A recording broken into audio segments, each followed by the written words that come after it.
Bonjour et bienvenue dans ce podcast de Chute Magazine. Dans chaque numéro papier de Chute se cachent des formats sonores, articles et entretiens qui donnent plus d'accessibilité à nos contenus. Pour Chute numéro 8, 5 clics et légumes par jour, disponible en librairie et sur notre site eshop.chute.media, nous avons rencontré Paul Kipour, directeur de la transformation du groupe Elior, avec qui nous avons parlé innovation et restauration collective. En effet, quand la pause déjeuner se digitalise et que le télétravail se démocratise, quel genre de repas prenons-nous à présent au bureau ? Chut, on l'écoute.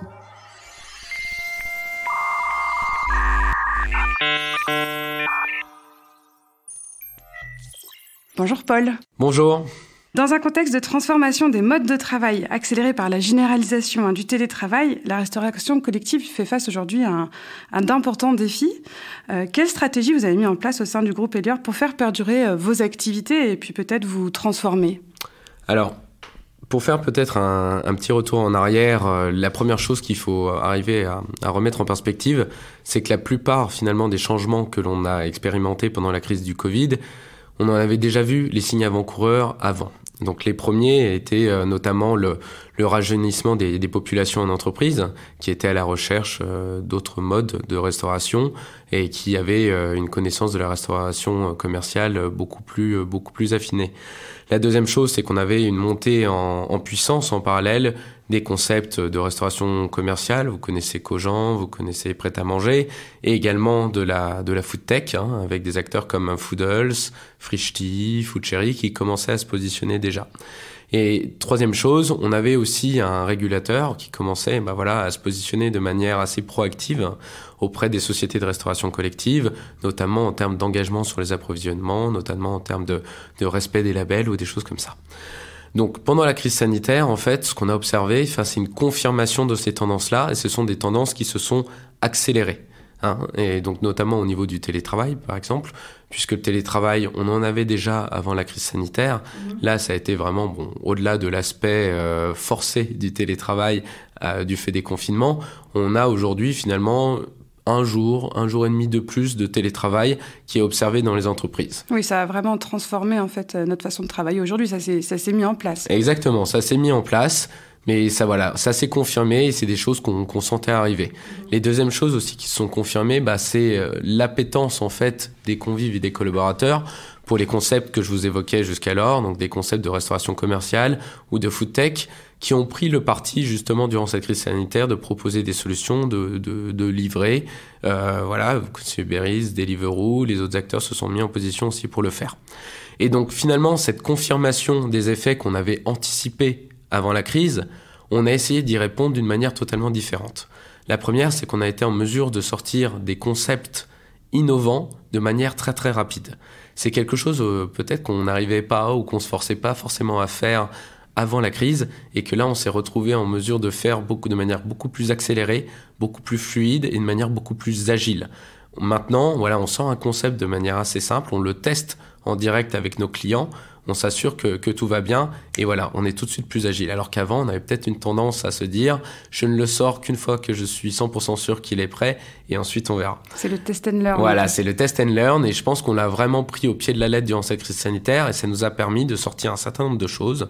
Parmi les concepts qu'on a sortis, on va retenir finalement le click and collect qu'on a rendu disponible dans tous les restaurants qui le souhaitaient avec une application digitale qui était branchée sur notre plateforme interne qui s'appelle Time Chef, qui est l'application dans laquelle vous allez retrouver tous les services qu'on propose sur un site. Et donc le click and collect s'est rendu disponible avec la possibilité pour un collaborateur de le précommander le matin, voire même le midi, et d'aller le chercher directement dans le restaurant. Donc ça, c'est quelque chose qu'on a lancé très rapidement, avec des standards qui sont dignes de la restauration commerciale, que ce soit en termes de navigation, de fluidité, mais également d'affichage. Donc concrètement, ça veut dire qu'une personne qui, dans une entreprise qui a un restaurant collectif Elior, peut, le matin, commander son repas pour aller le chercher le midi. Ouais, c'est tout à fait possible, et c'est quelque chose qu'on a gardé finalement dans nos solutions de restauration, puisqu'on a voulu en fait éclater un petit peu plus les moments de consommation. La crise sanitaire nous a imposé en fait de mettre en place ces solutions-là de manière beaucoup plus rapide pour pouvoir donner une solution en fait à la distanciation sociale. Mais maintenant, aujourd'hui, on a une volonté donc de proposer à nos clients un éclatement des solutions avec, si vous voulez, différents moments de consommation, différents modes de commande. Donc, je vous ai évoqué le click and collect. On peut évoquer aussi le frigo connecté, donc qui est une solution qui permet finalement d'avoir accès à une solution de restauration à n'importe quel moment de la journée et de la semaine, voire même le soir, lorsque vous êtes en télétravail le lendemain, d'emporter un repas pour chez vous. Et donc, qui est une solution qui est parfaite pour ça et qu'on s'est mis de plus en plus à développer pendant la crise sanitaire et dont on accélère le développement aujourd'hui. Et une troisième chose qu'on a réussi à mettre en place, c'est des concepts, si vous voulez, avec une production centralisée. Ce qu'il faut savoir dans la restauration collective d'entreprise, c'est que le marché souhaite en fait une restauration sur place où on reçoit les approvisionnements, donc des produits bruts le matin même dans le restaurant. Nos cuisiniers, nos équipes vont les transformer le matin même, les cuisiner et les mettre à disposition des collaborateurs et des convives le midi. Ça, c'est un super modèle, mais le problème, c'est que quand on a beaucoup de télétravail ou quand on est une petite entreprise et qu'on passe en dessous d'un certain seuil de flottaison, on ne va pas avoir la possibilité de cuisiner pour 50, 70, même 100 collaborateurs avec ce modèle-là. Donc en fait, on a mis en place des solutions centralisées, c'est-à-dire qu'on allait produire sur un autre site ou alors on allait produire dans ce qu'on appelle un laboratoire culinaire, toute la production en fait pour plusieurs sites et ensuite on la envoyait sur le site en question avec soit une petite équipe, soit pas du tout d'équipe pour la mettre à disposition des collaborateurs. Et il y a 2 modèles qui sont lancés comme ça. Le premier, c'est Chaud Bouillant, qui est un modèle qui a été créé par notre société Arpège et qui est un modèle qui consiste en fait à créer une offre alimentaire sur l'un de nos gros sites, de l'envoyer directement sur le site client et d'avoir une équipe qui est en charge de la réchauffe et de la distribution à nos convives et collaborateurs, de telle manière à ce qu'ils peuvent manger un plat chaud, varié, différent tous les jours et de qualité. Et puis d'éviter aussi, en quelque sorte, le gaspillage alimentaire ? Alors, la problématique durant cette crise sanitaire, c'est vrai qu'on n'avait pas trop de vue effectivement sur les fréquentations. Donc en tant que tel, c'est pas une solution qui permet plus qu'une autre d'éviter le gaspillage alimentaire puisqu'on doit prévoir un stock qui est en adéquation, si vous voulez, avec le trafic que l'on va avoir sur site. Mais il y a 2 façons de l'éviter. La première, ça va être en fonction de l'activité du site, d'apprendre effectivement quelle est la volatilité de la fréquentation sur ce site-là. Et la deuxième chose, c'est aussi, par exemple, de mettre les repas en vente via Too Good To Go si on pense qu'ils ne vont pas être consommés d'ici la fin de la journée. Qui est l'un de vos partenaires aussi. Exactement, c'est l'un de nos partenaires, tout à fait. D'accord. Donc voilà, donc ça c'est un premier modèle qu'on a testé qui fonctionne très bien et qui est en cours de déploiement aujourd'hui, soit en complément aussi de nos offres self, puisque c'est une offre qui redynamise un petit peu aussi l'espace de restauration et l'offre de restauration sur un site, et également parfois de manière seule, puisque c'est une offre qui est totalement adaptée à des petits sites ou des sites qui chercheraient à changer de modèle. Et la deuxième offre qu'on a créée, c'est un grand mot puisqu'on a racheté la société Nestor durant la crise sanitaire, donc en février 2021. Et c'est un peu le même modèle. C'est un modèle avec une production centralisée, un dispatch, si vous voulez, sur ce qu'on appelle des petits hubs logistiques qui sont en charge de réchauffer l'offre et d'effectuer la livraison dernier kilomètre sur les sites clients dans lequel vous pouvez mettre à disposition l'offre via un petit corner de restauration, donc qui n'est pas forcément très grand, mais qui permet, qui est très adapté à des entreprises de 50 à 100 personnes, voire même des frigos connectés. Et donc là, c'est vraiment quelque chose de nouveau dans la restauration d'entreprise, une production centralisée et une livraison directement sur les sites clients. Mais qui dit production centralisée ne dit pas abandon de la qualité. On respecte effectivement les mêmes standards de qualité, que ce soit en termes d'approvisionnement, puisque on va tout à fait chercher, si vous voulez, dans nos gammes de produits, en respectant le local, le bio, des produits français, en fonction aussi de ce que souhaite le client. Une garantie sur l'hygiène et la sécurité alimentaire, qui est l'un des savoir-faire d'Elior et que l'on duplique en fait sur ces nouveaux modèles. Et enfin, si vous voulez, une capacité à le vendre via un modèle digital, puisque ces modèles sont basés également sur un processus de commande sur une application. Vous allez pouvoir voir le menu du midi, vous allez pouvoir le commander, vous allez pouvoir le récupérer sur le corner associé. Si je comprends bien, toutes ces offres, elles s'adressent à des salariés qui sont dans leur lieu de travail. Est-ce qu'il y a également des offres que vous avez développées qui s'adressent, qui prennent en compte justement le télétravail, puisqu'il y a tous ces collaborateurs et collaboratrices qui n'ont plus accès à leur repas du midi du fait du télétravail.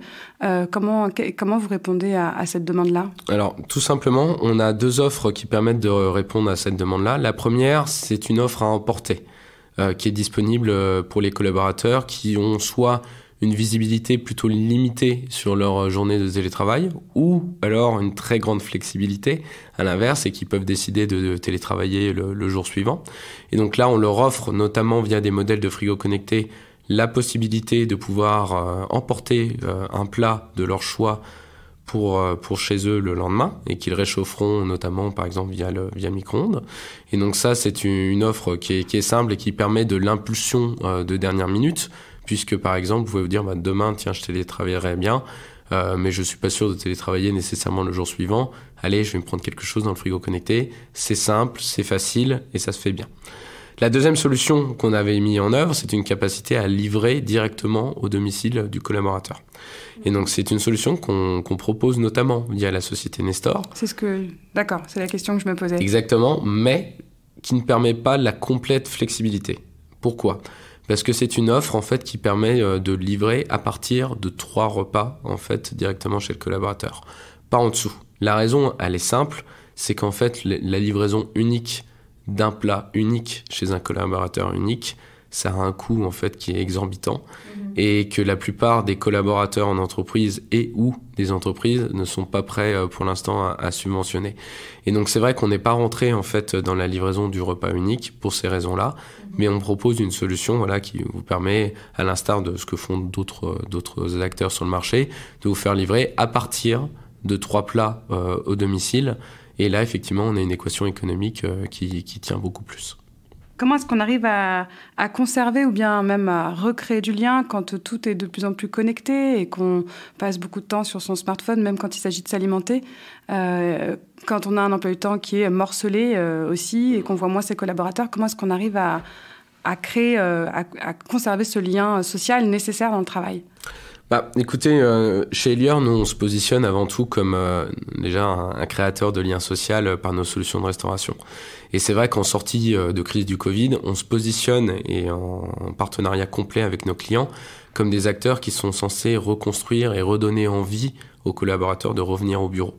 Et revenir au bureau demain, ça passe par quoi ? Ça passe par des espaces de restauration qui sont adaptés à la demande des collaborateurs, donc qui intègrent notamment ces nouveaux usages digitaux, qui intègrent ces nouvelles solutions de restauration qui s'inspirent aussi de la restauration commerciale, qui intègrent des plats végétariens, des plats inspirés du monde, etc. Donc ça, on a ce devoir-là. La deuxième chose aussi, c'est de pouvoir créer des espaces et des solutions de restauration qui s'intègrent aux usages en termes, vous le disiez, de la journée, effectivement, ne pas avoir une offre de restauration qui est simplement disponible entre 12h et 14h. On doit pouvoir éclater les moments de restauration dans la journée avec l'offre du petit déjeuner, l'offre du midi que vous devez pouvoir consommer dans un restaurant d'entreprise peut-être classique, mais peut-être aussi en précommandant votre repas pour pouvoir le déguster à votre bureau en click and collect si vous n'avez pas le temps, la capacité de le prendre dans un frigo connecté, etc., etc. Donc on participe à nos clients, avec nos clients sur ce type de débat et on va recréer du lien social comme ça. Et la deuxième chose aussi sur laquelle on insiste, c'est que ce n'est pas parce qu'on intègre des composantes digitales en fait aujourd'hui dans nos offres, que ce soit via la précommande en click and collect ou via la possibilité de consulter son menu, les ingrédients, les allergènes, les approvisionnements sur l'application, qu'on va nécessairement le déguster seul. On peut tout à fait le précommander et pouvoir aller déjeuner avec un collègue, typiquement soit dans une salle de réunion, ça arrive, soit dans un espace de restauration un peu plus alternatif qui peuvent exister sur certains sites. Et c'est souvent ce qu'on observe. Et la dernière chose que j'aimerais ajouter, c'est que on a l'impression que les collaborateurs en entreprise sont à la recherche de ce lien social. Et en tout cas, c'est les premières impressions qu'on a aujourd'hui. Avant la crise sanitaire, on avait tendance à dire qu'à un moment donné, dans une tour d'entreprise tertiaire, il y avait 50% des gens qui étaient dans la tour à un instant donné qui venaient réellement déjeuner dans le restaurant d'entreprise. Les autres amenant leur gamelle, utilisant la restauration commerciale, allant au restaurant, etc. Et c'est vrai qu'avec la crise sanitaire, alors oui, les gens viennent moins au bureau, ça c'est certain, mais quand ils viennent au bureau, on a l'impression pour l'instant qu'ils viennent davantage déjeuner au restaurant d'entreprise pour bénéficier de leur temps passé avec les collègues, etc.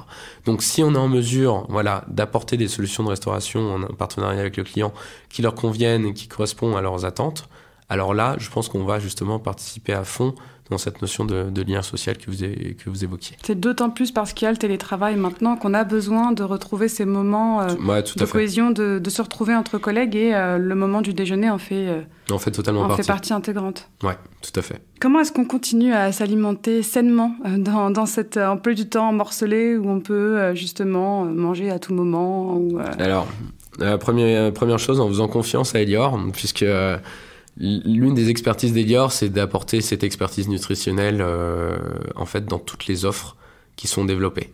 Et ça, c'est vraiment un parti pris qui est fort, qui s'appuie aussi sur des équipes dédiées. On a énormément de diététiciens et de diététiciennes dans nos équipes qui sont en charge de créer les menus.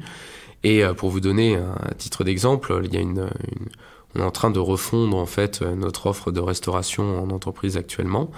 Et dans cette refonte, il y a eu énormément de parti pris en fait sur la qualité nutritionnelle des recettes qui a été faite, que ce soit dans le choix des ingrédients, que ce soit aussi dans les modes de cuisson, puisqu'il y a des modes de cuisson qui sont plus ou moins OK d'un point de vue nutritionnel, et que ce soit aussi dans le partage d'informations pour les convives et les collaborateurs sur ce qu'ils vont manger.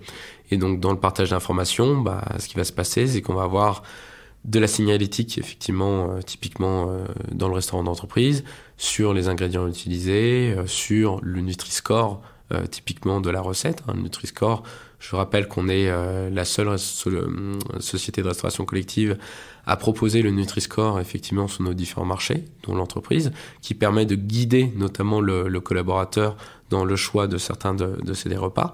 Et c'est des informations aussi qu'on va pouvoir retrouver en ligne sur l'application Thème Chef et vous allez pouvoir les consulter en amont et ça va pouvoir vous guider effectivement dans vos choix de repas. Et demain, on peut tout à fait imaginer, et c'est quelque chose auquel on pense, de pouvoir développer de la personnalisation en fait dans l'application et de pouvoir recommander en fonction du profil du collaborateur et en fonction aussi de ce qu'il souhaite partager dans ses goûts alimentaires, dans ses goûts nutritionnels, etc. Tel ou tel type de recette disponible le jour J pour pouvoir l'orienter directement vers ça. De l'intelligence artificielle donc ou pas nécessairement ? Sans parler d'intelligence artificielle, une intelligence algorithmique qui se base tout simplement sur est-ce que vous souhaitez manger sainement ? Est-ce que vous avez un objectif de maintien de forme ? Est-ce que ce qui vous intéresse c'est la nutrition, etc. Et qui se comparera par rapport à toute notre base de données sur les recettes, notamment sur les Nutri-Score, notamment sur les informations nutritionnelles, et qui fera un matching assez simple dans un premier temps, et de plus en plus élaboré en fonction effectivement des résultats qu'on observera et des marges de progrès que l'on trouvera. Des données que vous aurez qui permettront d'enrichir... Cette recommandation, cette personnalisation de l'expérience culinaire, effectivement, au sein de la restauration d'entreprise. Mais voilà, c'est pas quelque chose, en tout cas, c'est quelque chose qu'on fait déjà en termes d'apporter des repas sains et bons. Ça, c'est notre cœur de métier. Et demain, avec le digital, on va aller vers plus de personnalisation et plus de transparence, en fait, pour les convives. Et c'est là, effectivement, la vraie plus-value pour eux. Alors, on a parlé de Nestor tout à l'heure, la start-up que le groupe Elior a rachetée. Tout à fait. Il y a une question qui se pose aussi, qui est dans le secteur de la livraison. Il y a des questions d'éthique qui se posent de plus en plus. On parle d'ubérisation du secteur. Comment est-ce que vous pensez l'éthique dans ce domaine parce que le numérique, on le sait, c'est des choses qui nous apportent beaucoup de confort, mais c'est aussi d'autres problématiques qu'il faut cadrer ou réguler. Est-ce que vous faites quelque chose à ce niveau-là ? Tout à fait. Alors, la première chose, c'est que l'éthique, c'est primordial pour Elior. Les composantes de responsabilité sociétale et environnementale, ça anime le groupe Elior. On a énormément d'engagement sur ces questions-là. Et il était aucunement possible pour nous de nous engager effectivement dans un segment comme celui-ci sans penser l'éthique derrière. Donc avant toute chose, le pourquoi du rachat de Nestor, ça a été pour pouvoir s'adresser à des petites et moyennes entreprises qui était un segment qu'on ne visait pas trop pour le moment, puisqu'il n'y avait pas forcément d'espace de restauration dédié sur ces clients-là. Et donc avec une cible, une société comme Nestor, on est capable de les adresser avec une solution de restauration qui convient. Et donc ça, c'est la première chose. Et la deuxième chose, c'est pouvoir aussi proposer une alternative ou un complément à certains de nos clients. Et donc en faisant ça, on ne s'est positionné par essence que sur le B2B, donc que sur le service aux entreprises, globalement. On a arrêté le service du B2C, c'est-à-dire la capacité pour un individu X ou Y de pouvoir commander du Nestor sur l'application, de se faire livrer chez lui ou au bureau de manière individuelle. Ce qui était le fonctionnement de Nestor avant. Tout à fait. Exactement, à l'instar d'autres acteurs que vous pouvez trouver. Donc en faisant ça, on s'est repositionné sur une logistique beaucoup plus massifiée. Donc c'est le fait de pouvoir livrer une entreprise, non pas pour un repas, mais pour 50, 60, 70 repas. Et dans le choix de ces solutions logistiques, notre message a été clair et on s'est mis d'accord avec les cofondateurs de Nestor et l'équipe de Nestor en disant nous ne souhaiterons pas avoir recours à des auto-entrepreneurs d'un point de vue éthique. Et nous ne passerons dans un premier temps que par des sociétés externes qui salarient effectivement les coursiers et ou les livreurs qu'ils utilisent. Donc ça, c'était la première chose. Et dans un deuxième temps, il y a aussi des réflexions sur une internalisation complète de la logistique. Et donc c'est pour ça que le discours éthique était très important. Et donc pour nous, on a posé ça effectivement comme prérequis au redémarrage de cette activité-là. Et la deuxième chose aussi, c'est que notamment sur des questions hygiène et qualité, qui dit food tech ne veut pas dire effectivement, on va dire, qualité à géométrie variable. On y a appliqué effectivement tous les process qui font la sécurité et qui font aussi le succès de la société Elior sur ce démarche-là, pour pouvoir garantir aux clients de Nestor et aux clients d'Elior la sécurité la plus absolue d'un point de vue alimentaire. Et donc voilà, donc ça pour nous c'est important et on ne s'est lancé sur ce segment-là qu'avec ces éléments-là en tête, avec la volonté effectivement d'aller vers une proposition de valeur de qualité, éthique et enfin qui nous permettent d'aller chercher ces nouveaux marchés, ces nouveaux clients. On vient de parler d'éthique et c'est vrai que l'éthique aujourd'hui préoccupe peut-être beaucoup les consommateurs et les consommatrices qui sont de plus en plus engagés.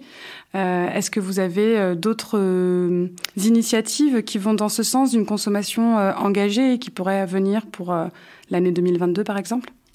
Oui, tout à fait. On a un gros projet qui est en cours de finalisation et qui va se déployer sur l'année 2022, qui est une refonte complète en fait de notre offre de restauration collective pour les entreprises, avec un vrai projet d'entreprise, un vrai projet de restauration, un vrai projet d'alimentation en fait pour nos entreprises clientes et pour les différents collaborateurs en entreprise. C'est un projet qui s'articule autour d'une offre alimentaire, on va dire de qualité, resserrée, riche en coûts, avec effectivement 3 entrées, 3 plats, 3 desserts, succincts, mais de qualité, avec le goût dans l'assiette, avec des recettes qui réchauffent le cœur et qui sont en accord avec ce que les gens recherchent. C'est aussi des recettes qui vont être engagées d'un point de vue approvisionnement, puisque derrière, on veut aller chercher effectivement les bons produits et on veut notamment miser sur les approvisionnements locaux.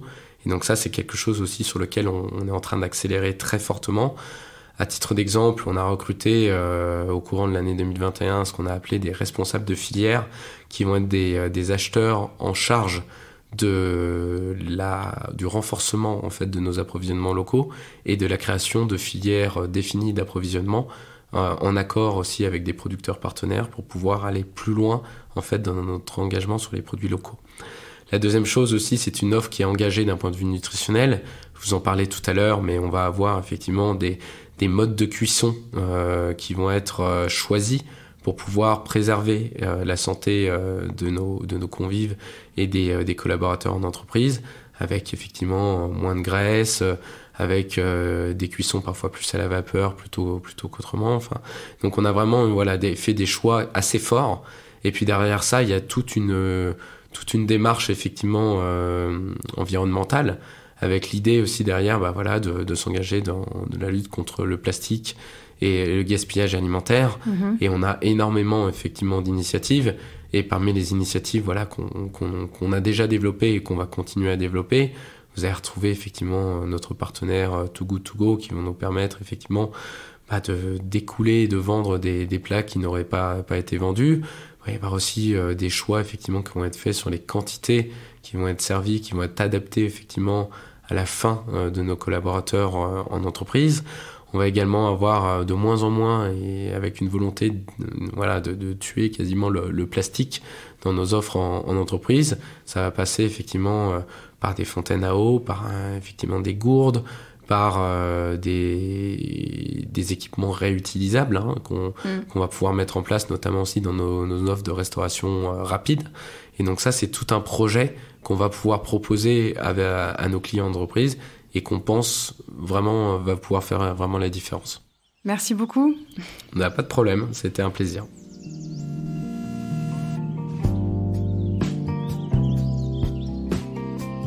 Et voilà, ce podcast est fini. Pour suivre tous nos formats sonores à la sortie de nos magazines, n'hésitez surtout pas à vous abonner à notre chaîne Articles sonores sur Chute Radio. Nous développons également d'autres émissions, comme Tout Rôle Modèle, où Aurore Bizikia, cofondatrice de Chute, va à la rencontre de femmes inspirantes dans la tech, et La Puce à l'oreille, un autre podcast qui démystifie de façon ludique et pédagogique les grands concepts numériques. À très vite!